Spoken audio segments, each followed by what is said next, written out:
For 72 hours, the world held its breath.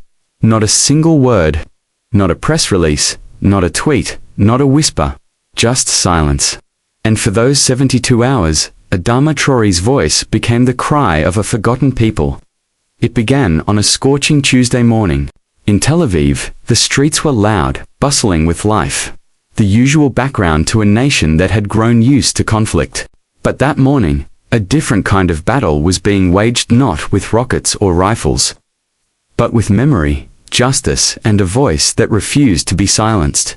Adama Traoré, a French activist of Malian descent, had flown to Israel with a mission, not for politics or diplomacy, but for truth. 3 weeks earlier, during a border skirmish near Raif, her younger cousin, Mamadou, a peace worker with an international NGO, had been caught in the crossfire. He was 26, bright-eyed, fluent in 4 languages, driven by hope. His dream had been simple: to bridge divides in the region through education and dialogue. But dreams burn fast in war zones. The official reports were vague, contradicting. Some said Mamadou had been mistakenly identified. Others claimed he had been warned. Yet no footage was released. No statement from the Israeli government. No acknowledgement from Prime Minister Benjamin Netanyahu. So Adama came to Israel for answers. She stood alone at first, in front of the Knesset gates, holding a single photograph of Mamadou, his smile wide, his eyes glistening with the joy of someone who believed change was still possible. Around her, life continued as if his story didn't matter, but she stood her ground. For 72 hours, she stood in silence. No chants, no slogans, just her presence, day and night. Through heat, exhaustion, and the dismissive glances of passers-by, she did not eat, she barely drank.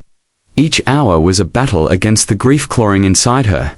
And then, others began to gather. First came Rachel Feldman, an Israeli mother who had lost her son in a drone strike gone wrong in Gaza. Then came Omar Khoury, a Christian Palestinian activist who recognized Adama's strength in her silence. Soon, a small crowd swelled outside the gates, holding candles, signs, and sometimes, only tears. A circle of people united not by nationality or religion, but by grief, and the shared demand for accountability. The media couldn't ignore it anymore. On the 3rd day, Adama collapsed from exhaustion. As paramedics lifted her onto a stretcher, cameras flashed. A reporter asked, "Do you think Prime Minister Netanyahu will answer you?" She looked directly into the lens, her voice hoarse but clear. "He has to. If not for me, then for Mamadou. For the world that's watching." That night, at precisely 10:17 p.m., the Prime Minister's office tweeted, "Tomorrow morning, Prime Minister Netanyahu will meet with Ms. Adama Traoré." The news spread like wildfire. The next morning, the world watched as Adama, dressed in black, walked through the grand entrance of the Knesset. She carried nothing with her: no papers, no phones, only Mamadou's photo, folded neatly in her pocket. Inside the chamber, Netanyahu waited.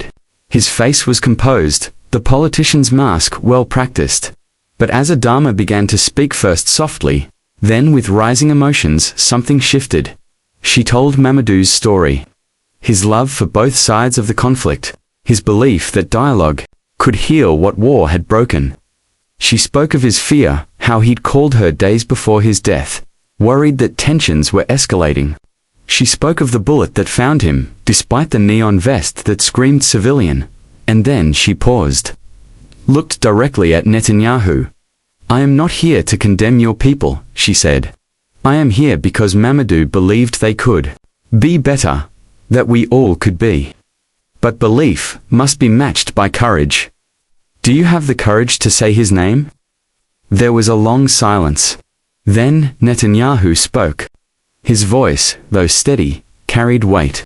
Mamadou Traoré's death was a tragedy, a mistake, one that we must own. Transparency and accountability will follow. And more than that, we will honor his work. That day, he announced the launch of the Mamadou Traoré Peace Fellowship, a new initiative designed to train young Israelis and Palestinians in conflict resolution, cultural exchange, and peace building. It would be funded by the state and named not for a martyr, but a dreamer. Adama didn't smile. Not yet. Change wasn't sealed by words, but action.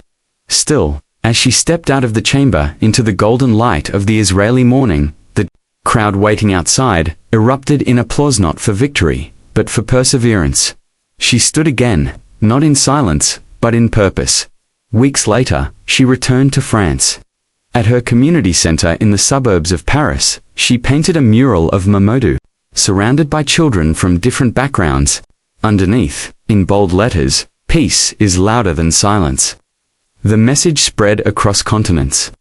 In a world where outrage often fades with the next headline, Adama's stand reminded us that sometimes, silence can be the loudest cry, and that the courage to demand answers, even in the face of powerful silence, can echo across nations. In the end, Mamadou was more than a casualty. He became a catalyst. And for those who watched, who marched, who hoped, the story of 72 hours of silence became a lesson in how one voice, unwavering and full of love, can break through even the thickest walls of power. Because eventually, even the mighty must answer.